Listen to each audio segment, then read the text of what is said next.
Object આધારિત પ્રોગ્રામિંગમાં ક્લાસનો ઉપયોગ કરવામાં આવે છે. ઘણીવાર કેટલાક ઓબ્જેક્ટ એક સરખી લાક્ષણિકતા અને બિહેવિયર ધરાવતા હોય છે. તેને ફક્ત સ્ટેટ એટલે કે ડેટાની કિંમત વડે એકબીજાથી અલગ પાડવામાં આવે છે. કેમ કે એક સરખી લાક્ષણિકતા અને બિહેવિયર હોવાને કારણે અલગ દર્શાવવા માટે સ્ટેટ એટલે કે કિંમતનો ઉપયોગ કરવો પડે છે. ઓબ્જેક્ટ આધારિત પદ્ધતિ ક્લાસનો ઉપયોગ કરે છે. એક સમાન ઓબ્જેક્ટની સામાન્ય લાક્ષણિકતાઓને દર્શાવવા માટે ક્લાસનો ઉપયોગ કરવામાં આવે છે. ઓબ્જેક્ટ આધારિત પદ્ધતિમાં ફક્ત તેના એટ્રીબ્યુટની કિંમતથી જ તે અલગ હોય છે.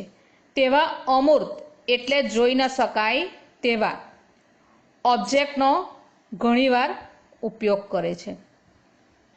ક્લાસ શું છે? ક્લાસ એક કરતાં વધારે ઓબ્જેક્ટનો સમૂહ છે.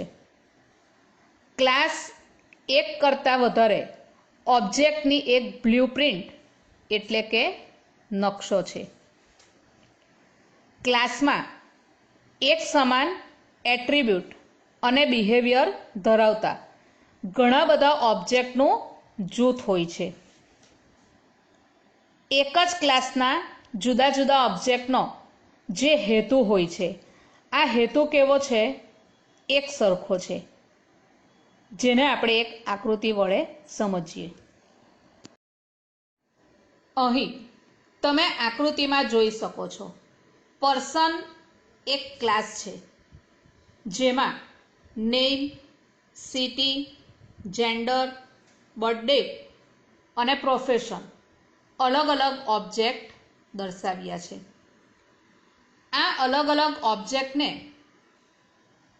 એકબીજાથી અલગ પાડવા માટે ઘણી બધી કિંમતો પણ આપણને દર્શાવવામાં આવી છે. એટલે અહીં તમે આકૃતિમાં જોઈ શકો છો કે ક્લાસ એક કરતાં વધારે ઓબ્જેક્ટનો સમૂહ છે, જેને જુદા પાડવા માટે અલગ અલગ કિંમત આપવામાં આવી છે. Class diagram. ક્લાસ ડાયાગ્રામ અનેક ક્લાસનો સમૂહ છે, જે અવરોધો અને જુદા જુદા ક્લાસો વચ્ચેના સંબંધની સ્થિતિને રજૂ કરે છે. UML યુનિફાઈડ મોડેલિંગ લેંગ્વેજ નો ઉપયોગ કરીને ઓબ્જેક્ટ આધારિત સોફ્ટવેરની પ્રતિકૃતિ એટલે કે મોડેલ તૈયાર કરી શકાય છે. એટલે કે ઓબ્જેક્ટ તૈયાર કરવા માટે UML યુનિફાઈડ મોડેલિંગ લેંગ્વેજનો ઉપયોગ કરવામાં આવે છે. UML એક દ્રશ્ય એટલે કે વિઝ્યુઅલ પ્રકારની મોડેલિંગ ભાષા છે. UML ભાષા જે છે, આ ભાષાની જાળવણી માટે OMG ઓબ્જેક્ટ મેનેજમેન્ટ ગ્રુપનો ઉપયોગ કરવામાં આવે છે. UML ભાષા વડે સોફ્ટવેરની જે એપ્લિકેશન છે, આ એપ્લિકેશન ઘણા બધા પાસાઓને રજૂ કરે છે. આ ઘણા બધા પાસાઓને રજૂ કરવા માટે ઘણી બધી આકૃતિઓને દર્શાવવામાં આવે છે. ક્લાસ ડાયાગ્રામ એક રેખાકૃતિઓ છે, જેને ઓબ્જેક્ટ આધારિત ભાષાઓ સાથે સીધી એકબીજા સાથે જોડી શકાય છે. અને સોફ્ટવેર બનાવનાર વ્યક્તિ ક્લાસ ડાયાગ્રામની રેખાકૃતિનો ઉપયોગ કરીને ઘણા બધા પ્રકારના સોફ્ટવેર બનાવે છે.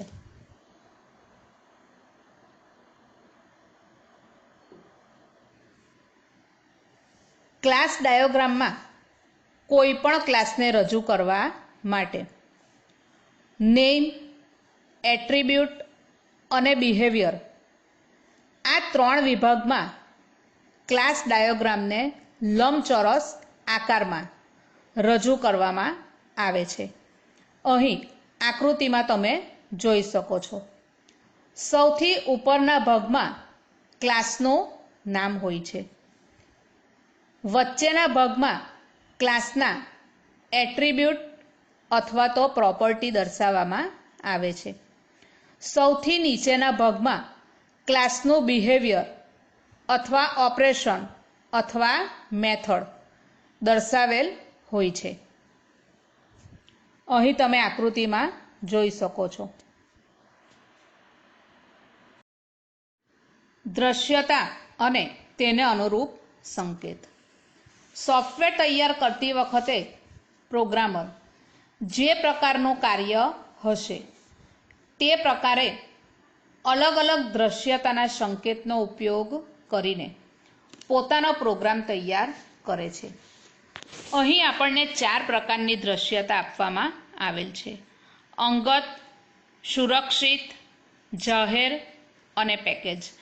આ તમામ દ્રશ્યતા માટેના અલગ અલગ સંકેત એટલે કે ચિહ્નોનો ઉપયોગ કરેલ છે. અંગત દ્રશ્યતા એટલે કે જ્યારે કોઈ કાર્ય ફક્ત અંગત રાખવું હોય, એટલે કે વ્યક્તિ પોતે જ જોઈ શકે, તો એવા કાર્ય તૈયાર કરવા માટે અંગત દ્રશ્યતાનો ઉપયોગ કરવામાં આવે છે, જેની સંકેત તરીકે ડેશ ચિહ્નોનો ઉપયોગ કરવામાં આવે છે. સુરક્ષિત દ્રશ્યતા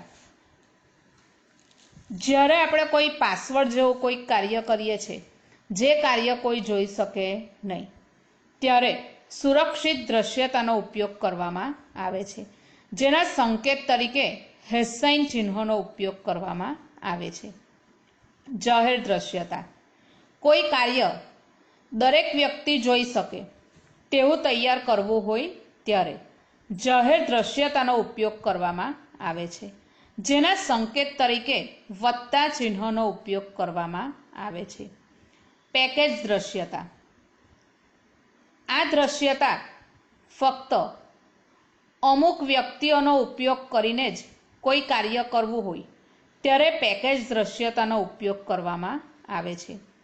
અહીં પેકેજ દ્રશ્યતામાં વ્યક્તિઓ નિશ્ચિત હોય છે કે અમુક વ્યક્તિઓ જ આ પેકેજનો ઉપયોગ કરી શકે, જેના સંકેત તરીકે ટીલ ચિહ્નોનો ઉપયોગ કરવામાં આવે છે. ઓબ્જેક્ટ આધારિત પ્રોગ્રામિંગ ઓબ્જેક્ટને પાયાના એકમ તરીકે વાપરે છે. ઓબ્જેક્ટ આધારિત ભાષામાં ઓબ્જેક્ટના 4 ગુણધર્મોનો ઉપયોગ કરવામાં આવે છે: એબ્સ્ટ્રેક્શન, ઇનકેપ્સ્યુલેશન, પોલિમોર્ફિઝમ, ઇનહેરિટન્સ. આ 4 ગુણધર્મો ઓબ્જેક્ટ આધારિત ભાષામાં અલગ અલગ કાર્ય કરે છે. ક્લાસના 2 પ્રકાર છે: ઓનર ક્લાસ અને સબ્જેક્ટ ક્લાસ. પહેલું ઓનર ક્લાસ. કોઈ ક્લાસ જ્યારે અન્ય ક્લાસના ઓબ્જેક્ટ ધરાવતો હોય ત્યારે તેને ઓનર ક્લાસ તરીકે ઓળખવામાં આવે છે. આ ઓનર ક્લાસને પૂર્ણ ક્લાસ, એકત્ર ક્લાસ, સુપર ક્લાસ, હયાત ક્લાસ, હોલ ક્લાસ અથવા એગ્રીગેટિંગ ક્લાસ તરીકે પણ આપણે ઓળખી શકીએ છીએ. ધારો કે પર્સન ક્લાસ. આ પર્સન ક્લાસમાં name class, address class, city class જેવા અનેક ક્લાસ હોય છે. તો અહીં પર્સન ક્લાસ એ ઓનર ક્લાસનું ઉદાહરણ છે. Subject class. જે ક્લાસ ઓનર ક્લાસમાં સમાયેલ હોય તેને સબ્જેક્ટ ક્લાસ તરીકે ઓળખવામાં આવે છે. સબ્જેક્ટ ક્લાસને આંશિક ક્લાસ, એકત્રિત ક્લાસ, સબ ક્લાસ, નવો ક્લાસ, પાર્ટ ક્લાસ અથવા એગ્રીગેટેડ ક્લાસ તરીકે પણ ઓળખી શકાય છે. ધારો કે પર્સન ક્લાસમાં name class, address class, city class જેવા અનેક ક્લાસ હોય છે. તો અહીં નેમ ક્લાસ, એડ્રેસ ક્લાસ અને સિટી ક્લાસને સબ્જેક્ટ ક્લાસ તરીકે ઓળખવામાં આવે છે. ઇનકેપ્સ્યુલેશન. ઓબ્જેક્ટના આ ગુણધર્મ વડે ડેટા સુરક્ષિત બનાવી શકાય છે. કોઈપણ કોમ્પ્યુટર પ્રોગ્રામના મુખ્ય બે અંગ હોય છે. એક ડેટા, બીજું કાર્ય. અલગ અલગ પ્રોગ્રામિંગ જ્યારે આપણે તૈયાર કરીએ છીએ ત્યારે આ બે અંગ અલગ અલગ રીતે કાર્ય કરે છે. જ્યારે સંગઠિત પ્રોગ્રામિંગ એટલે સ્ટ્રક્ચર પ્રોગ્રામિંગમાં ડેટા અને કાર્યના ઘટકને અલગ અલગ ઘટક તરીકે ગણવામાં આવે છે. એટલે કે જ્યારે આપણે એવું કાર્ય કરવું હોય કે બંને ઘટક અલગ રહેવા જોઈએ ત્યારે સંગઠિત પ્રોગ્રામિંગનો ઉપયોગ કરવામાં આવે છે. ઓબ્જેક્ટ આધારિત પ્રોગ્રામિંગમાં ડેટા અને કાર્યના ઘટકને એક જ ઘટક તરીકે ગણવામાં આવે છે. એટલે કે જ્યારે બંને કાર્ય સાથે કરવું હોય ત્યારે ઓબ્જેક્ટ આધારિત પ્રોગ્રામિંગનો ઉપયોગ કરવામાં આવે છે. પ્રક્રિયાગત પ્રોગ્રામિંગમાં ડેટાની કિંમત બદલી શકાય છે. આ કિંમત બદલી શકાતી હોવાથી તે સુરક્ષિત નથી. આ સમસ્યાના ઉકેલ લાવવા માટે ઓબ્જેક્ટ આધારિત પ્રોગ્રામિંગમાં ઇનકેપ્સ્યુલેશન ગુણધર્મનો ઉપયોગ કરવામાં આવ્યો છે. અહીં ઇનકેપ્સ્યુલેશન વડે ડેટા અને એની જે મેથડ છે આ મેથડને એક પ્રકારનું રક્ષણ આપવામાં આવે છે જેને ઇનકેપ્સ્યુલેશન વડે ઓળખવામાં આવે છે. ધારો કે પાસવર્ડ વડે આપણે ડેટાને સુરક્ષિત રાખી શકીએ છીએ. ઇનકેપ્સ્યુલેશન બહારથી ડેટા મેળવે છે, તેને અટકાવે છે અને ડેટાને સુરક્ષિત કરે છે. ઇનકેપ્સ્યુલેશનના જે ક્લાસ છે આ ક્લાસ અંગત સભ્યોને બહારના વિશ્વ સાથે ઉપલબ્ધ થવા દેતા નથી. એટલે કે કોઈ પણ કાર્ય અંગત રહે છે. આ કાર્ય સાર્વજનિક હોતું નથી. ઇનકેપ્સ્યુલેશન બિન ઇરાદાપૂર્વકની ક્રિયાઓ અને એના જે બહારના અન્ય ઓબ્જેક્ટ જે મોકલવામાં આવે છે આ ડેટાને સલામત રાખે છે. અહીં ઓબ્જેક્ટ પોતાના ડેટાની કિંમતમાં જ ફક્ત ફેરફાર કરી શકે છે. અન્ય કોઈના પણ ઓબ્જેક્ટને તે જોઈ શકે છે.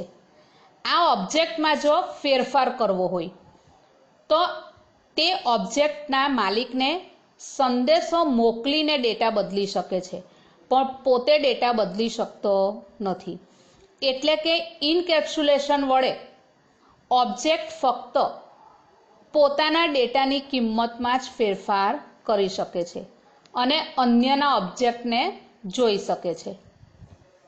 પણ તેના ઓબ્જેક્ટને જો બદલવા હોય તો તેના માલિકને સંદેશો મોકલીને આ ડેટાને બદલી શકે છે.